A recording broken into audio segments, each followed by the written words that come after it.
Front offices bought the lie. The Supermax would save small teams, they said. Instead, it's destroying them. One signature, $250 million, and suddenly the team's trapped. Ever wonder why your favorite franchise is stuck in mediocrity, year after year? Yeah, then blame the Supermax. It was supposed to be a lifeline, a game changer for the little guys. The Supermax contract was born in 2017, right after Kevin Durant broke the NBA by joining a 73-win Warriors team. The league panicked. Stars were ditching their draft teams left and right, chasing rings in bigger markets. So the NBA and its owners came up with a solution. Let's make staying home richer than leaving. The idea was simple. If you make an all-NBA team, win MVP or Defensive Player of the Year, your current team could offer you more money than anyone else, way more. They called it the Designated Veteran Extension, but everyone knew it as the Supermax. And for a moment, it worked. Steph Curry was the poster child for this plan. In 2017, he signed the first Supermax, $201 million. A guy who'd been grossly underpaid during his rise now got what he earned. The Warriors kept their leader, built a dynasty, and the league sighed in relief. The Supermax seemed like the perfect fix. But that was just the beginning of the storm. Fast forward a few years, and the same Supermax contract that saved Golden State is now the anchor, dragging other franchises to the bottom of the ocean. Take Bradley Beal. He averaged over 30 points per game for the Wizards, sure. But the team, dead last, zero defense, no winning. But because he met all NBA criteria, Washington felt forced to offer him the bag. And it wasn't just a bag, it was $251 million with a no-trade clause. You read that right. A guy who'd never led his team past the second round basically got a can't-touch-me card in his deal. Washington locked themselves into basketball purgatory. Couldn't build around him, couldn't trade him, couldn't reset. Until finally in 2023, they did. Beal was traded to the Suns for pennies, and now he's a third option on a team that already had Booker and Durant. That's not empowerment. That's entrapment, with a smile. And Beal isn't alone. The Supermax only works for generational players. We're talking Giannis, Jokic, Curry, players who elevate everyone around them, players who are durable, loyal, and constantly evolving. But here's the truth bomb. There are only maybe 5 of those guys in the entire NBA. For everyone else, the Supermax isn't a gift. It's a gamble. Remember Kemba Walker? Back in 2019, he became eligible for the Supermax after carrying the Charlotte Hornets for years. He wanted to stay. He loved the city. But the Hornets, probably wisely, said no. They didn't think Kemba was worth 5 years and $221 million. Kemba left for Boston, was out of the league within 2 years. Charlotte still hasn't won anything. So what exactly did they win by saying no? Nothing. And they still got blamed. Now flip the script to Rudy Gobert. Utah gave him a Supermax extension in 2020 worth $205 million. Statistically, he met the requirements, multiple Defensive Player of the Year awards, all NBA teams, etc. But here's the problem. Those awards don't win championships. Rudy had no offensive game. Teams hunted him in the playoffs. He couldn't keep up with small ball lineups, and his presence limited what Utah could do, not expanded it. So what happened? They traded him to Minnesota, gave up 5 first-round picks and half their roster, and got worse.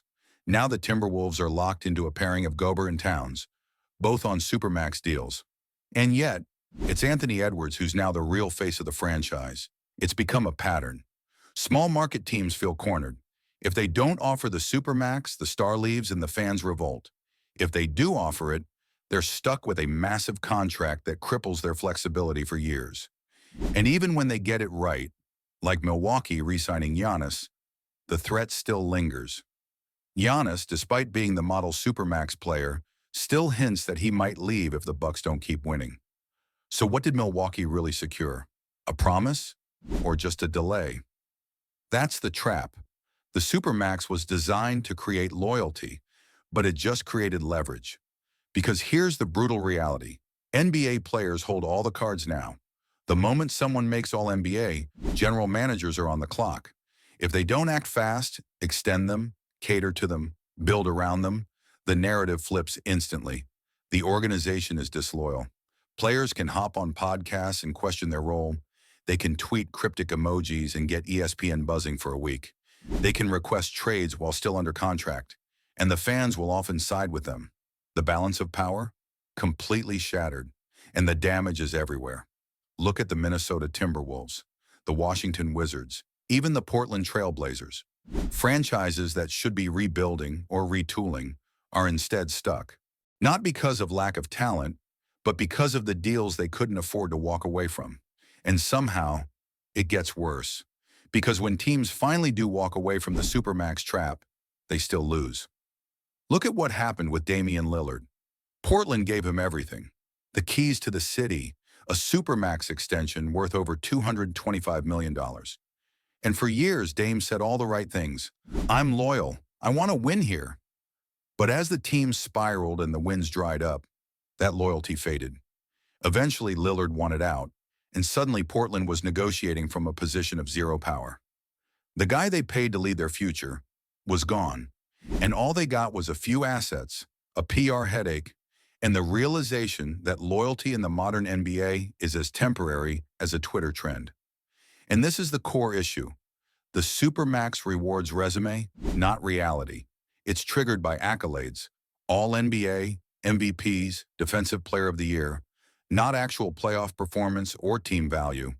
That's why someone like Rudy Gobert, who dominates the regular season metrics, gets $200 million, while his postseason flaws cost his team dearly, and it's happening more often than you think. Karl Anthony Towns got a Supermax from Minnesota, $224 million, despite his playoff inconsistency and defensive issues. Now the Wolves are pivoting to Anthony Edwards, while KAT still eats up a giant portion of the salary cap.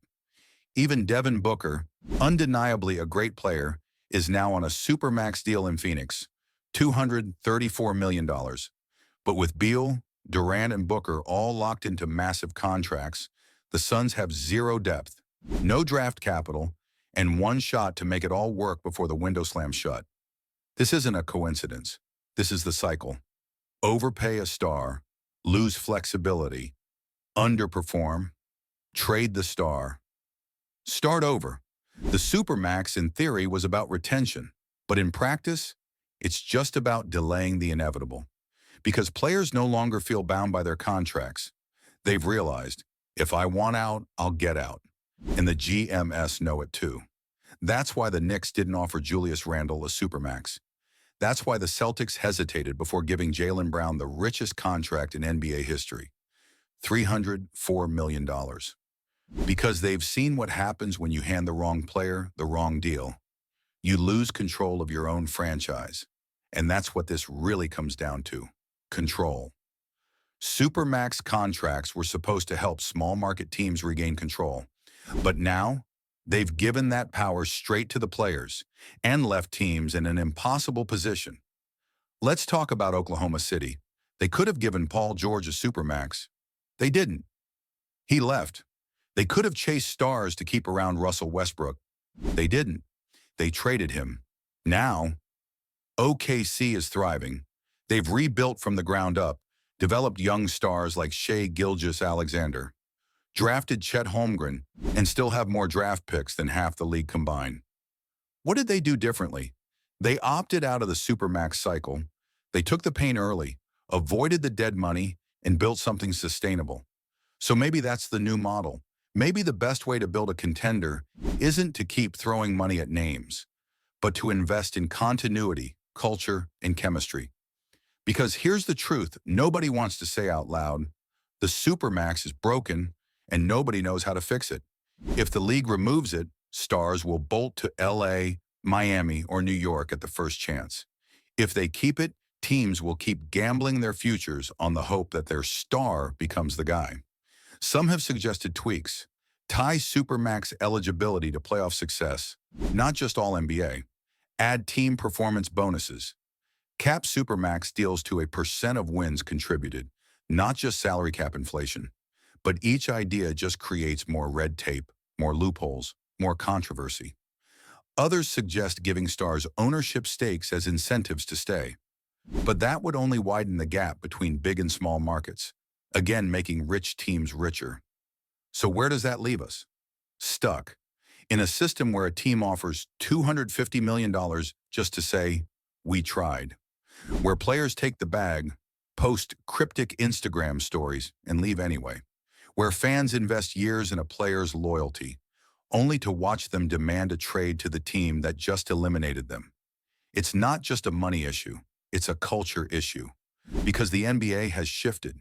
It's no longer about teams, it's about brands. Players are global. They're marketing empires. The jersey matters less than the logo they wear off the court. And in that world, loyalty becomes a slogan, not a strategy. The Supermax didn't cause this shift, but it sure failed to stop it. Crazy how something that was meant to keep teams together is the very thing tearing them apart, right? Let me know what you think.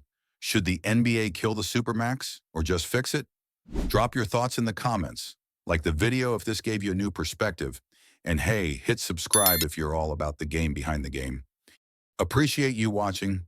Catch you in the next one. Hoops on fire.